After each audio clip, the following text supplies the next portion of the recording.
Amigos todos, ¿cómo están? Espero muy bien. Hoy tenemos un video para revisar algunas cosas de las llantas Metzeler Sahara Enduro 3, que son las llantas con las que viene la moto de fábrica. A mí me llama mucho la atención que algunos anuncios en los que se vende una XR 300 utilizan como parte de la descripción cosas como las siguientes.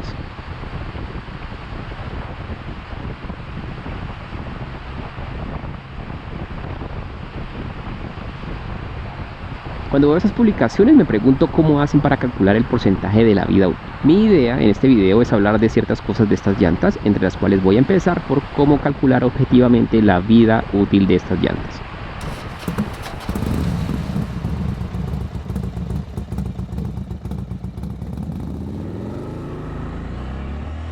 Cuando ustedes van a comprar llantas nuevas para sus motos, anotan esos números grandes que aparecen en las ruedas, que se corresponden con el ancho de la llanta, el alto de la llanta y el diámetro del rin.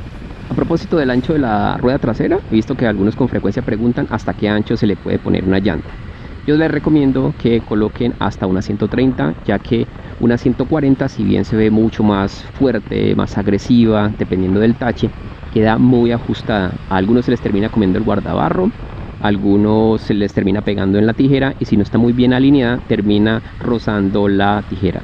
Además de que eso se traduce en un mayor consumo de gasolina. Entonces, si usted no quiere tener ningún inconveniente de dolor de cabeza, máximo hasta 130 es mi recomendación.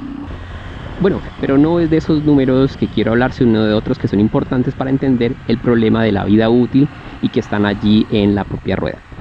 Estas ruedas tienen en cierta parte 4 números que aparecen encerrados en un óvalo. Los dos primeros números indican la semana de fabricación de la rueda, mientras los dos últimos representan el año de fabricación. Para el caso de la rueda que yo tengo instalada en este momento, los números son 1718. Eso significa que mi llanta fue fabricada en la semana 17 del año 2018, es decir, como en abril de ese año. Y aquí viene mi primera sugerencia. Una llanta con más de 5 años de fabricación sería mejor no instalarlas, especialmente si ustedes no ruedan mucho. Una llanta con 10 años de fabricación definitivamente no se debe instalar así esté nueva, es decir, así haya estado almacenada por 10 años sin haberla utilizado nunca. Eso lo que quiere decir es que la vida útil de una llanta nueva, pero con fabricación de hace 10 años, tiene 0% de vida útil. Así que tengan cuidado con las promociones que les ofrecen. Entonces, si usted va a comprar ruedas nuevas o va a comprar una moto usada, mírenle la fecha de fabricación a las ruedas. Con eso usted tiene mejor información sobre la vida útil de ellas. Lo segundo que ustedes deben revisar respecto a la vida útil de una llanta usada es el indicador de desgaste de la banda de rodamiento. En inglés se conoce como Tread Wear Indicator y esas siglas ustedes las va a encontrar en varias partes de la rueda como TWI. Cada lugar donde está escrita esa sigla señala la posición de 4 indicadores de desgaste que se encuentran a lo ancho de la rueda. Esas bolitas que ustedes ven en ciertas partes de sus ruedas no son deformaciones de la llanta, sino indicadores. Cuando la llanta está nueva, esas bolitas están al fondo, pero conforme los taches se desgastan, esas bolitas quedan cada vez más expuestas hasta que al final quedan al mismo nivel de los taches y es en ese momento en que la rueda debe cambiarse. No siempre todos los indicadores quedan al mismo nivel al mismo tiempo, como es el caso de mi rueda. Pero con que uno de esos indicadores quede al mismo nivel del tache implica que la llanta tiene 0% de vida útil. Y eso es importante notarlo, ya que algunos parecen creer que la rueda tiene que verse totalmente lisa para hacer el cambio. Si uno observa mi rueda, ya con 15.000 kilómetros uno podría pensar que todavía tiene unos cuantos kilómetros por delante. Y de hecho, si en la revisión técnico-mecánica colocan el aparato de medición de profundidad de la rueda en un lugar donde no se ha alcanzado el indicador, es posible que no le hagan a uno cambiar las ruedas, pero técnicamente estaría al 0% de su vida útil. Entonces, esos indicadores de desgaste y la fecha de fabricación es la medida más objetiva sobre la vida útil de las ruedas nuevas o usadas. Ya convertir esos datos en porcentajes me parece una maniobra difícil de realizar. Si ustedes la conocen, por favor dejen ahí un comentario explicándonos a todos. En segundo lugar, con frecuencia uno ve preguntas relacionadas con la capacidad de carga de la moto, cuánto es capaz de llevar, y eso se refiere como al chasis en general. Pero finalmente quien recibe todo el peso de la moto son las ruedas, por lo cual ellas tienen un diseño con ciertos límites que se deben tener en cuenta. Estas llantas están diseñadas para soportar determinado peso a determinada velocidad. ¿Cómo hace uno para saber los límites de las llantas de la moto? Al lado de las letras MC, que significa que son ruedas diseñadas para motocicletas, está el código 62S en el caso de la rueda trasera, que se corresponde con los índices de carga y velocidad. En este caso 62 significa que la llanta puede soportar carga de 265 kilos y la letra S significa que la llanta está diseñada para soportar velocidades de hasta 180 kilómetros por hora. Para el caso de la rueda delantera, el índice es 54S, es decir, que está diseñada para soportar cargas de 212 kilos a 180 kilómetros por hora. Si ustedes quieren pueden consultar en internet las tablas sobre índices de carga y velocidad y allí van a encontrar como esa nomenclatura.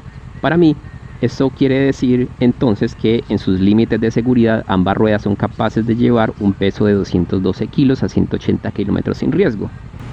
Y aquí viene algo, perciban que el peso de la moto en seco es de 150 kilos y su capacidad de carga es de otros 150 kilos aproximadamente. Eso quiere decir que con tanque lleno, 2 pasajeros y maletas y considerando la velocidad crucero, ambas ruedas, especialmente la de atrás, soportan cargas de 300 kilos a 110-130 kilómetros por hora durante nuestros paseos. Uno podría decir entonces que ya que la moto no llegará nunca a los 180 kilómetros por hora, entonces podemos ponerle más peso. Pero recuerden que al peso total se le agregan otras fuerzas que deben soportar las llantas, como son las fuerzas de aceleración o desaceleración, o aquellas fuerzas que se generan en la entrada o salida de una curva. Así que si su intención es colocarle maletas de aluminio de gran capacidad a la moto, espero que no solamente piensen en la resistencia del chasis, sino también en el tipo de rueda que van a utilizar. A pesar de que acabo de decir que son las ruedas las que soportan el peso de la moto, en realidad eso no es preciso. Lo que en realidad soporta todo el peso de la moto es la presión de aire dentro del neumático, y la llanta también tiene que estar diseñada para trabajar con cierta presión interna. Si uno le da una mirada a la cara lateral derecha de la llanta, en la trasera se va a encontrar no solo la capacidad máxima de carga de la llanta, sino también la presión máxima a la que las ruedas pueden soportar esa carga. En este caso allí se indica 38 psi, lo cual es muy superior a los 22 psi que se requiere tener de ambas ruedas cuando usted va solo. Allí en el cubrecadena se encuentran esos datos. Entonces, si por error las llantas son infladas a 35 psi y usted además lleva un pasajero y empieza su recorrido, se expone a un accidente. La razón es que a medida que usted anda, la llanta se calienta y ese aumento de temperatura en la cámara de aire aumenta la presión de la rueda. Y si a ello se le suma el peso de un pasajero, la cámara de aire y la propia rueda estarían en su límite de seguridad. Llevar las ruedas a la presión inadecuada no solamente ayuda al desgaste acelerado o a un mayor consumo de gasolina, sino que en el peor de los casos puede favorecer un accidente. Así que les doy una sugerencia sencilla. Con un inflador de bicicleta de doble entrada y un medidor de presión sencillo, pueden hacer ese ajuste rápido, fácil en la casa, antes de salir.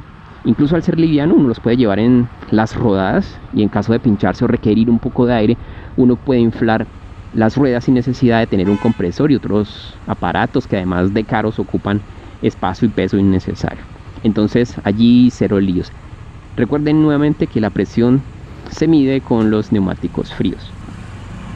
Y una tercera cosa que he visto en los grupos cuando hablan sobre qué otras llantas pueden ser mejores para esta moto, a veces las opiniones se dividen entre Metzeler y Pirelli, en cualquiera de sus referencias. Yo solo quisiera señalar que Metzeler pertenece a Pirelli desde 1986 y nuestras llantas, si bien son Metzeler, se producen en la fábrica de Pirelli, que existe allá en Porto Alegre, una ciudad que queda al sur de Brasil. Y si se preguntan cómo sé, pues allí en la rueda existe la dirección donde queda ubicada la planta. Entonces, cuando se habla de Metzeler o Pirelli, la elección en realidad no se orienta por la marca, sino por el modelo, los cuales hay unos más costosos que otros. Con todo, si uno cuida de la presión de las ruedas, creo que las Sahara ofrecen pues unas buenas prestaciones doble propósito interesantes a un precio que me parece razonable. Y en este momento yo creería que el juego llanta trasera y delantera se consigue en Colombia alrededor de unos 400.000 pesos. Finalmente, si usted va a comprar las ruedas, recuerde que esta llanta es top type, es decir, viene con un neumático o cámara de aire por dentro. Y si usted mismo se aventura a instalarla, no olvide el sentido de rotación en que debe colocarla. Allí la rueda se lo indica con una flecha. Y pues eso era todo en este video, amigos. Grande abrazo a todos y todas. En la ruta nos vemos. Chao.